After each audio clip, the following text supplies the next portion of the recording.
The afternoon sun painted Riverside Park in shades of gold and amber, the kind of light that made everything look softer than it really was. Olivia Hart sat on the edge of the fountain, her phone balanced precariously on her worn canvas bag, the timer counting down for the fourth time. "Come on," she whispered, adjusting Emma on her hip. "Just one good picture." The phone slipped sideways. Again. Olivia caught it before it hit the concrete, her reflexes sharp from months of catching falling bottles and tumbling toys. Emma gurgled, reaching for the device with pudgy fingers. "Not for you, sweetie." Olivia kissed her daughter's blonde, wispy hair, breathing in that particular baby smell of milk and innocence. "Mama just wants one photo, just one memory from our fancy day out." Fancy was relative. The park was free. The stale bread she'd fed the ducks had cost 47 cents. Her parking meter held the last of her quarters, and even those were borrowed from the tip jar she kept hidden under her mattress. The eviction notice in her purse crinkled when she shifted Emma to her other hip. She tried the timer again, propped the phone against the bag, stepped back, smiled. The phone fell forward, camera facing the ground. "Perfect," Olivia muttered. She glanced around the park, searching for someone, anyone who might help. Families clustered near the playground. A jogger passed, earbuds in, eyes forward. An elderly couple fed pigeons by the oak tree. Then she saw him. Tall, expensive. Everything about him screamed money, from the watch that caught the sunlight to the tailor fit of his casual shirt. He walked like someone who'd never waited in line for anything, phone pressed to his ear, his voice low and controlled. "The merger closes Friday. I don't care what Thompson says. The numbers don't lie." Olivia hesitated. Men like that didn't stop for people like her.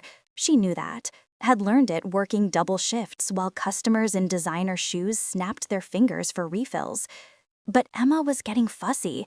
The light was fading, and this was her only day off this week.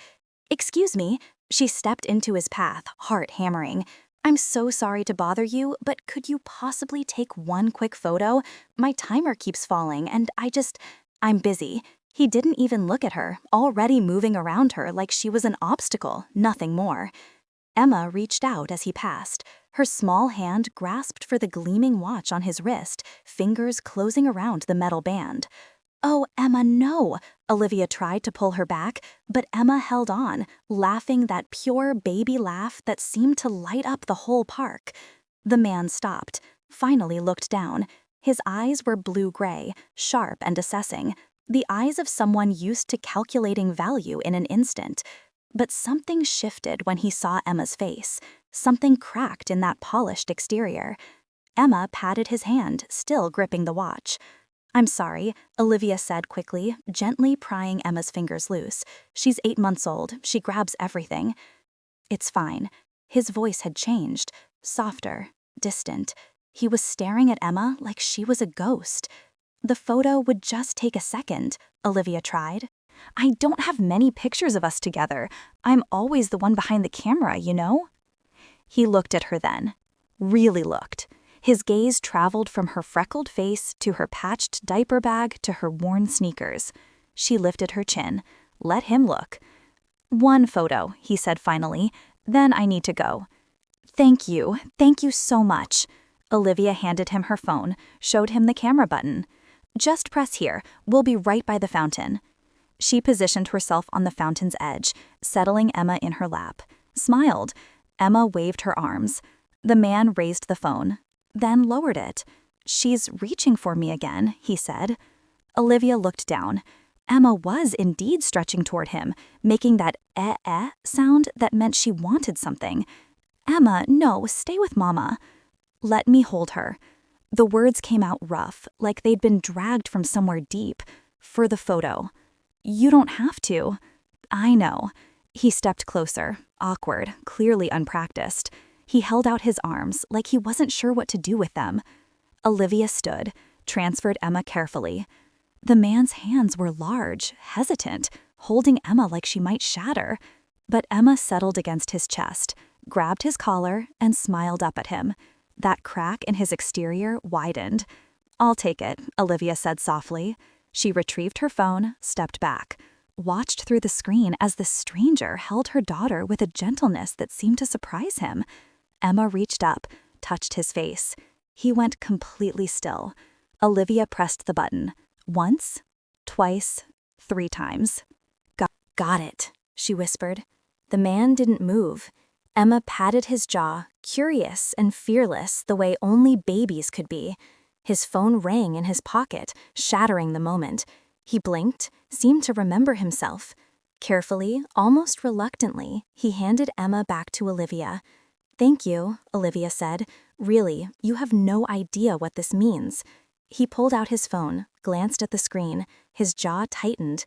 I have to take this. Of course, thanks again. He answered the call, already turning away. What is it, Maggie? But Olivia heard the response, loud and frantic even through the phone. She quit. Sophie bit her and she quit. You need to come home right now, Jonathan.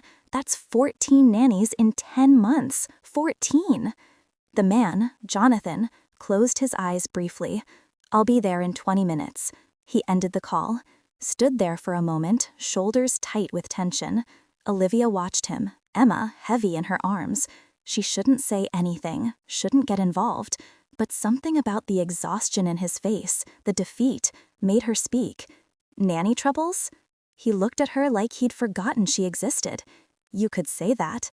How old? 3. That's a hard age, Olivia said carefully, especially if there's been instability. You have experience with difficult children? His tone was sharp now, businesslike. He was studying her again, but differently, calculating. I have experience with children who are hurting, Olivia corrected gently. There's a difference. Jonathan stared at her, at Emma, peaceful in her arms, at the way Olivia held her daughter, that unconscious competence that came from doing something 1,000 times. What's your name?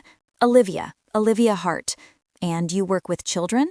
I work 2 jobs, actually, waitress and grocery cashier, but I've been raising Emma alone since she was born, if that counts.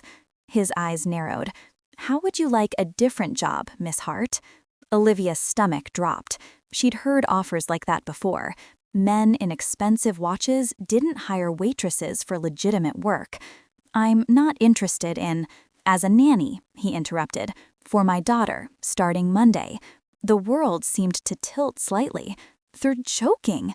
I don't joke about my daughter. He pulled a card from his wallet, held it out. Jonathan Pierce, Pierce Industries. The salary would be competitive.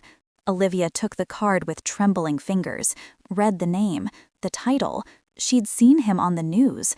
Tech billionaire, the youngest self-made CEO in the industry, worth more money than she could comprehend. You want to hire me based on a 2-minute conversation in a park? I want to hire you based on watching you with your daughter, based on what you said about hurting children, based on the fact that my daughter just lost her 14th nanny and you're the first person in months who's made me think maybe, possibly, someone could help her. His voice cracked on the last word. Emma fussed, and Olivia automatically bounced her, soothing. Jonathan watched the motion. I can't afford a nanny, Olivia said. I can't afford to work as one. I need full-time pay, benefits, and honestly, I'd need to bring Emma with me because I don't have childcare. Done. You don't even know what I make. I'll pay you 10 times whatever you're making now. Health insurance, Emma comes with you. Trial period of 1 week. If it doesn't work, you walk away with a month's severance. Olivia's knees went weak. 10 times her current income would mean rent, food, maybe even a car that didn't sound like it was dying. But nothing was ever this easy. Why? She asked. Why me? You don't know anything about me. Because every nanny I've hired has credentials and experience and references, and all of them failed. Jonathan's voice was raw now, unguarded. My daughter hasn't spoken in 10 months. She bites, she hides, she screams at night, and I don't know how to reach her anymore. His pain was so naked, so desperate, that Olivia felt it in her chest. What happened? She asked softly. 10 months ago? Her mother died. 2 words. Flat. Final. Emma made a soft cooing sound, and Olivia held her tighter. "I'm sorry," she whispered. Jonathan's mask slammed back into place. Professional, controlled. "So, Monday, 8 a.m. The address is on the card. Mr. Pierce. Jonathan. Jonathan," she took a breath. "I should tell you that I'll probably fail too. I'm not a miracle worker. I'm just a mom who's barely keeping it together most days. Then you'll understand, Sophie." He was already walking away, phone out again. "Monday, Miss Hart. Don't be late." He disappeared into the parking lot before she could respond. Olivia looked down at the card. The address was in the Heights, where houses had gates and gardens and staff. Emma grabbed the card, crumpling one corner. "What do you think, baby?" Olivia whispered. "Is this the worst idea ever, or the answer to our prayers?" Emma babbled something incomprehensible. Olivia pulled out her phone, looked at the photos she'd taken. Jonathan holding Emma, that expression of stunned vulnerability on his face. Emma's tiny hand on his jaw. In her purse, the eviction notice crinkled again. Monday, she thought. 8 a.m. She had 2 days to decide if she was brave enough or desperate enough to walk into a world she didn't belong to help a child she'd never met, for a man who looked at her daughter like she was made of light and pain. 2 days to choose between fear and hope. The sun sank lower, painting everything gold.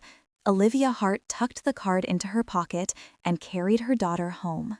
Monday morning arrived with storm clouds and second thoughts.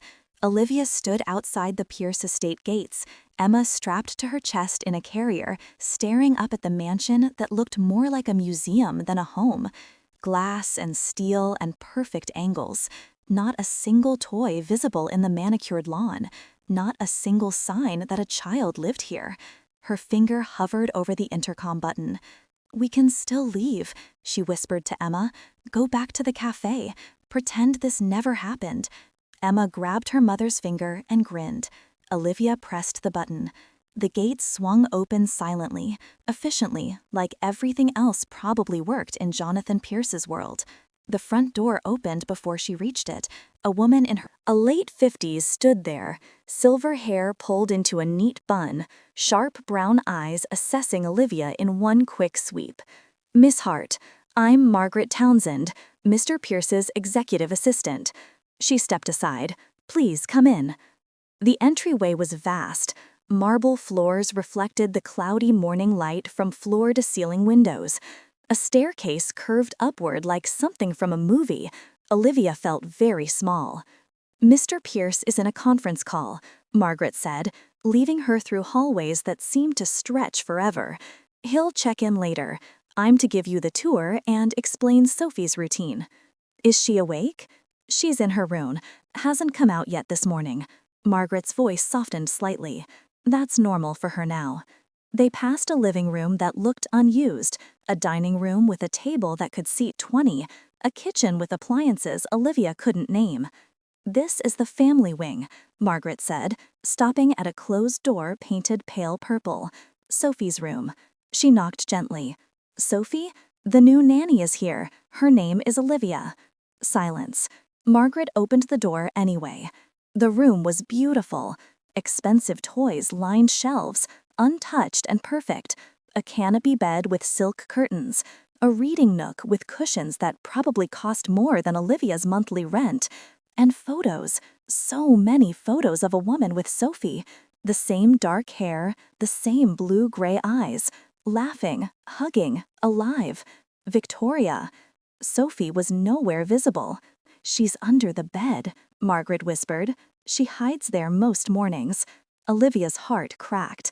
She knelt down, peered into the shadows. Shadows beneath the canopy. 2 small eyes stared back, frightened, defiant. "Hi, Sophie," Olivia said softly. "I'm Olivia, and this," she adjusted the carrier so Emma was visible, "is my daughter, Emma. She's 8 months old and she drools a lot, fair warning." Sophie didn't move. "We're going to hang out today, if that's okay with you. You don't have to come out yet. I'll just be here when you're ready." Still nothing. Olivia stood, turned to Margaret. What's her routine normally? Breakfast at 8, educational activities at 9, lunch at noon, quiet time at 1, structured play at 3, dinner at 6, bed at 7:30. Margaret recited it like a prescription. The previous nannies found the structure helpful. And did Sophie follow it? Margaret's silence was answer enough. Right, Olivia said. How about we try something different today? She sat down on the plush carpet, unstrapped Emma from the carrier, and set her on a soft blanket she pulled from her bag. Emma immediately rolled onto her stomach, grabbing for a rattle. Olivia didn't look at the bed, didn't acknowledge Sophie hiding beneath it. She just played with Emma, talked to her in that sing-song voice mothers use, made silly noises that made Emma shriek with laughter. Minutes passed. Then, slowly, a small face emerged from under the bed, just barely, just enough to watch. Olivia pretended not to notice. She rolled a soft ball toward Emma. Emma grabbed it, shook it, delighted by the bells inside. The ball rolled away, right toward the bed, right toward Sophie. Olivia reached for it casually, but Sophie's small hand darted out, touched it, pulled it back into the shadows. "Oh no," Olivia said, theatrical. "Emma, your ball escaped. Do you think it's gone forever?" Emma babbled something urgent. The ball rolled back out, slowly, deliberately. "It came back," Olivia gasped. "Emma, we have magic ball. Or maybe," she lowered her voice conspiratorially, "maybe someone very nice returned it." Sophie's face appeared again, a fraction more visible. They played this game for 20 minutes. Ball rolling out, ball rolling back, Emma laughing, Sophie's expression gradually shifting from frightened to curious. Then Sophie crawled out, just a little, sitting at the edge of the bed, legs still hidden beneath it, ready to retreat. She was tiny for 3 years old, dark hair tangled from sleep, wearing princess pajamas that had seen better days, clearly a favorite despite the newer options in her closet. Olivia didn't react, just kept playing with Emma. Sophie watched, inched closer, finally sat beside them, cross-legged, still silent. "Emma likes new friends," Olivia said casually, "but she's little, so we have to be gentle with her. Like this." She demonstrated, stroking Emma's back softly. Sophie's hand lifted, hesitated, touched Emma's foot, feather light. Emma kicked, delighted, and Sophie's lips curved. Not quite a smile, but close. "That's perfect," Olivia whispered. A sound from the doorway made them all look up. Jonathan stood there, still in workout clothes, hair damp from a shower. He'd frozen mid-step, staring at his daughter sitting beside Olivia, her hand resting on Emma's blanket. His expression was complicated, relief and pain tangled together. Sophie saw him and immediately scrambled back toward the bed. "No," Jonathan started forward. "It's okay," Olivia said quietly. "She's doing great. We're just getting to know each other." Jonathan stopped, watched his daughter retreat. The defeat in his eyes was crushing. "I have calls until noon," he said stiffly. "If you need anything, find Margaret." He left before Olivia could respond. The rest of the morning passed in small victories. Sophie eventually came back out, let Emma grab her finger, almost laughed when Emma spit up on herself. Lunch was harder. Margaret brought elaborate food that Sophie wouldn't touch. "She hasn't been eating well," Margaret confided. "The doctor says it's normal for grief, but—" "Can I try something?" Olivia asked. She made silly faces while feeding Emma, exaggerated airplane noises, let Emma make a complete mess. Sophie watched, transfixed. "Man, Emma, you got food everywhere," Olivia laughed. "You're a disaster. A cute disaster, but still." Sophie's shoulders relaxed. She picked up her fork, took one small bite, then another. Margaret's eyes filled with tears. She quickly left the room. By afternoon, Sophie was sitting close enough that Emma could grab her sleeve. She didn't pull away, just stared at the tiny fingers clutching the fabric like they held some answer she'd been searching for. "You're really good with her," Olivia said softly. "Emma likes you." Sophie looked up. Her mouth opened, closed. No words came.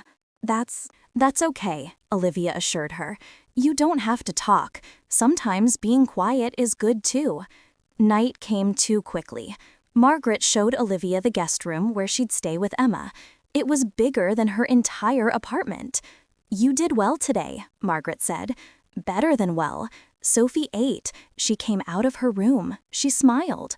Once, Olivia corrected. Almost. That's more than we've seen in months, Margaret's voice cracked. I've worked for Jonathan for 12 years. I watched him fall in love with Victoria. I was there when Sophie was born. And I watched him break when Victoria died. What happened? Olivia asked. If you don't mind. Car accident. Drunk driver ran a red light. Victoria died on impact. Margaret wiped her eyes. Sophie was in the car, not injured physically, but that child watched her mother die. And Jonathan, he was traveling for business. He got the call at an airport 3,000 miles away. Olivia's throat tightened. God, he blames himself, works constantly to avoid feeling it. Sophie stopped talking because she has no words for that kind of loss. Margaret looked at her. You're the first nanny who hasn't tried to force her to be normal, who just let her be broken. She's not broken, Olivia said firmly. She's hurt. There's a difference. A sound from down the hall made them both turn, crying. No, screaming. Sophie. Olivia ran, burst into Sophie's room to find the little girl sitting up in bed, eyes wide with terror, screaming without sound. A nightmare, still trapped in it even though she was awake. Sophie, sweetie, approached carefully. Sophie scrambled backward, hitting the headboard, still trapped in whatever horror her mind was showing her. Olivia made a decision, ran back to her room, grabbed Emma from the portable crib, returned. Look, she said softly, sitting on the edge of Sophie's bed. Emma's here. She wants to say goodnight. Emma, half asleep and confused, reached towards Sophie, making soft baby sounds. Sophie's screaming stopped. She stared at Emma, chest heaving. Can Emma sit with you for a minute? Olivia asked. She's scared. I think you make her feel safe. It was a lie, but it was the right lie. Sophie nodded. Olivia carefully placed Emma in Sophie's lap, supporting them both. Emma immediately grabbed Sophie's pajama shirt, settling against her like Sophie was a comfortable pillow. Sophie looked down at the baby in her arms. Her breathing slowed, steadied. You're really good at this, Olivia whispered, making Emma feel safe. Sophie's hand lifted, touched Emma's hair. So gentle, so careful. They sat like that until Sophie's eyes started to close. Olivia carefully transferred Emma, tucked Sophie back under her covers. I'm right across the hall, she whispered. If you get scared again, you can come find me, okay? Sophie's hand shot out, grabbed Olivia's. I'm not leaving, Olivia promised. I'm staying right here tonight. You're not alone. Sophie's grip loosened. She closed her eyes. Olivia waited until she was asleep, then crept out. Jonathan stood in the hallway. He'd been watching. The other nannies would call me when she had nightmares. They said it wasn't their job to handle night terrors. It's not about the job, Olivia replied. It's about her. Jonathan's jaw worked. She held your daughter. I saw her. She's never. Since Victoria, she won't let anyone touch her, won't hug me, but she held Emma. Babies are safe, Olivia said gently. They can't leave, can't die in car crashes, can't break promises. The words hit him like a physical blow. I'm sorry, Olivia added quickly. That was true, Jonathan finished. That was true. They stood in the dim hallway, two broken people trying to help a broken child, neither knowing if they were strong enough for what came next. Don't quit, Jonathan said suddenly. Please, whatever I'm paying you, I'll double it. Just don't quit. I'm not going to quit, Olivia promised. His relief was palpable. But I need you to know, she continued carefully. I can't fix this. I can't make her forget. I can only help her learn to live with it. That's more than anyone else has offered. He turned to leave, paused. "Thank you, for tonight." He disappeared down the hallway. Olivia stood outside Sophie's door for a long moment, listening to the sound of a child breathing. Safe, for now. 2 weeks passed like a dream Olivia was afraid to wake from. Sophie still didn't speak, but she followed Olivia everywhere, held Emma during playtime, almost laughed when Emma knocked over a tower of blocks, ate meals without being coaxed, small victories that felt like miracles. Jonathan watched from doorways, from his office window, always present but distant. Sometimes Olivia caught him staring with an expression she couldn't quite name. Gratitude mixed with something deeper, something that made her pulse quicken before she remembered her place. She was the nanny, nothing more. Friday afternoon, she found him in the kitchen making coffee, still in a dress shirt from a video meeting, sleeves rolled up. "Sophie ate all her lunch today," Olivia reported, "and she helped me feed Emma." "I saw." He didn't turn around. "You're good with her." "She's a sweet kid under all that pain." "She is." His voice was rough. "Victoria used to say Sophie had the kindest heart she'd ever seen. I'd forgotten that." Olivia moved closer, drawn by the grief in his tone. "You're allowed to remember the good parts. It doesn't betray her memory." Jonathan finally looked at her, really looked. His eyes traveled over her face like he was memorizing details. "How do you do that?" he asked quietly. "Do what?" "Say exactly what someone needs to hear." The moment stretched between them. Too long, too heavy. Emma's cry from the other room broke it. Olivia gestured vaguely. "Right, of course." Jonathan turned back to his coffee, but Olivia felt his gaze following her as she left.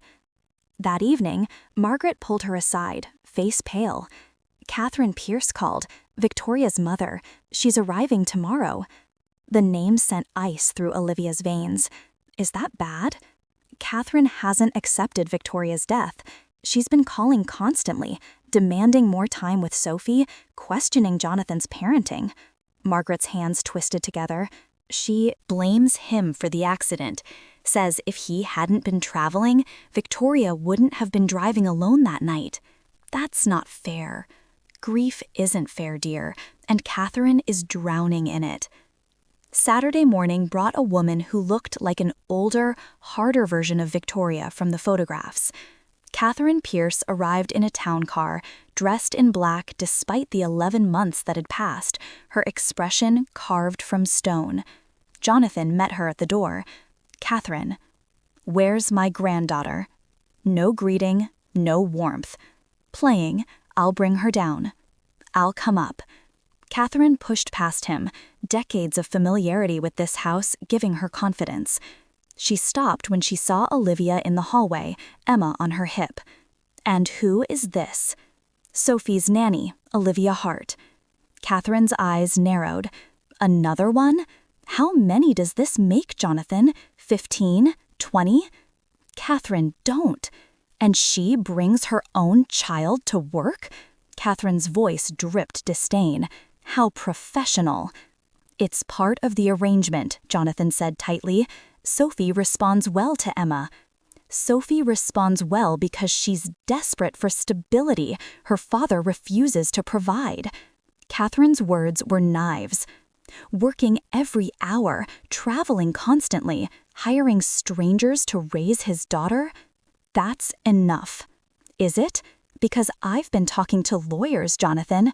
Grandparents have rights, especially when the surviving parent is clearly unfit." The word hung in the air like poison. Olivia stepped forward without thinking. "Mr. Pierce is a good father. He's trying."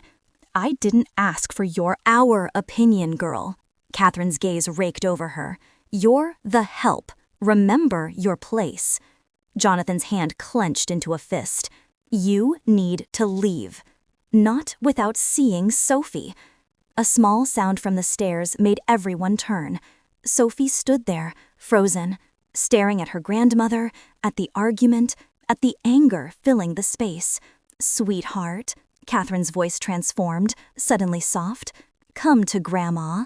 Sophie's face crumpled. She opened her mouth. No! The word exploded from her, raw, desperate. The first word she'd spoken in 11 months. Everyone froze. Sophie ran, not to her grandmother, not to her father, to Olivia. She crashed into Olivia's legs, wrapped her arms around her knees, buried her face against her thighs. Catherine's expression shattered. You've turned my granddaughter against me. You've replaced my Victoria with this nobody and her bastard child? Get out. Jonathan's voice was lethal. Now. She spoke, Catherine whispered, tears streaming. Sophie spoke. She said no to me. To me. You were scaring her, Olivia said, one hand stroking Sophie's hair while balancing Emma with the other. She wasn't rejecting you. She was protecting herself. From her own grandmother? Catherine's laugh was broken. What lies have you been telling her about me? Nothing. We don't talk about you. We don't talk about much of anything. We just exist together safely. Olivia met her gaze steadily. Maybe that's what Sophie needs right now. Safety, not demands. How dare you? Sophie's grip tightened on Olivia's legs. A whimper escaped her. Jonathan. Nathan moved between Catherine and his daughter. You need to go. When you can visit without making threats, without upsetting Sophie, we'll arrange something, but not like this. I'll be back, Catherine promised darkly, with lawyers, with child services if necessary. That child deserves better than what you're giving her. She left in a storm of expensive perfume and righteous fury. The house fell silent. Sophie still clung to Olivia, shaking. Jonathan knelt down beside them. Sophie, baby, it's okay. Grandma's gone. Sophie turned her face away from him, held Olivia tighter. The rejection broke something in Jonathan's eyes.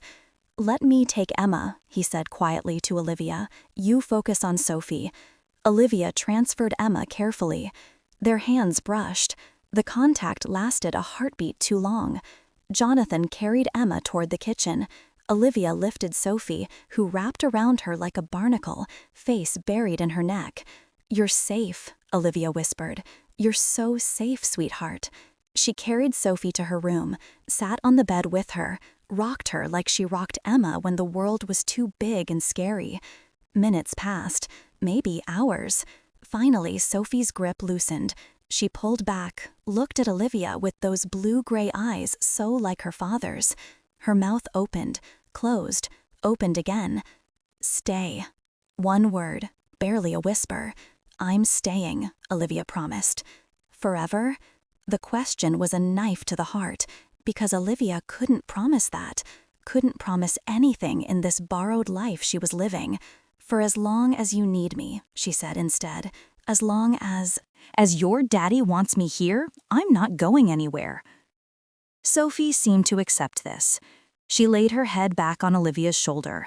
They stayed like that until Margaret knocked softly. There's a situation, she said. You both need to see this. Downstairs, Jonathan sat at his laptop, jaw clenched, fury radiating from every line of his body. On the screen, a tabloid website blazed with headlines.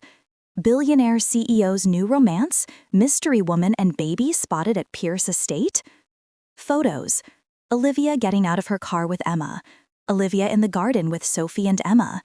One blurry shot of Jonathan standing close to her in the kitchen, their body language intimate, even though the moment had been innocent. How did they get these? Olivia breathed. Someone's been watching the house, Margaret said grimly. The photos are from this week. It gets worse, Jonathan said. He clicked to another article. Business competitor of mine, Richard Venter, just launched a hostile takeover bid. He's using this, he gestured at the screen, as evidence that I'm distracted, unstable, that Pierce Industries needs new leadership. That's insane. That's business. Jonathan's smile was bitter. Catherine's custody threat, these photos, the takeover, it's all happening at once. Too convenient to be coincidence. You think Venter is connected to your mother-in-law? I think Richard saw an opportunity and took it. He's been trying to acquire my company for years. Jonathan stood, paced. I need to go to the office, do damage control, probably for days. Sophie made a small sound of distress. Rest. Jonathan's face twisted. But I can't, because if I leave, if I prioritize business over Sophie again, Catherine wins, the tabloids win, Richard wins. So what do you do? Olivia asked. I don't know. He looked at her, and for the first time since she'd met him, Jonathan Pierce looked lost. I built an empire, negotiated billion-dollar deals, but I can't figure out how to save my company and be the father my daughter needs. Sophie slipped her hand into Olivia's. Jonathan noticed. The resignation in his expression hurt to see. I should go, Olivia said suddenly. This is my fault. Those photos. If I wasn't here, this wouldn't be happening. Don't. The word came out sharp. Don't you dare. But Sophie spoke today. For the first time in 11 months, my daughter used her voice because of you. Jonathan's intensity pinned her in place. I don't care about the tabloids. I don't care what Catherine or Richard or anyone thinks. I care about Sophie, and Sophie needs you. What Sophie needs is her father. The truth hung between them. Jonathan looked at his daughter, at the way she leaned against Olivia like a lifeline, at everything he'd missed while building his empire. You're right, he said finally. Margaret, cancel my meetings, all of them, for the next 2 weeks. Margaret's eyes widened. Jonathan, the takeover. Can wait. My daughter can't. He knelt in front of Sophie. Baby, I'm going to be home. No more trips. No more closed office doors. Just me and you and Olivia and Emma, okay? Sophie looked at him, at Olivia, back to him. She nodded. It was a start.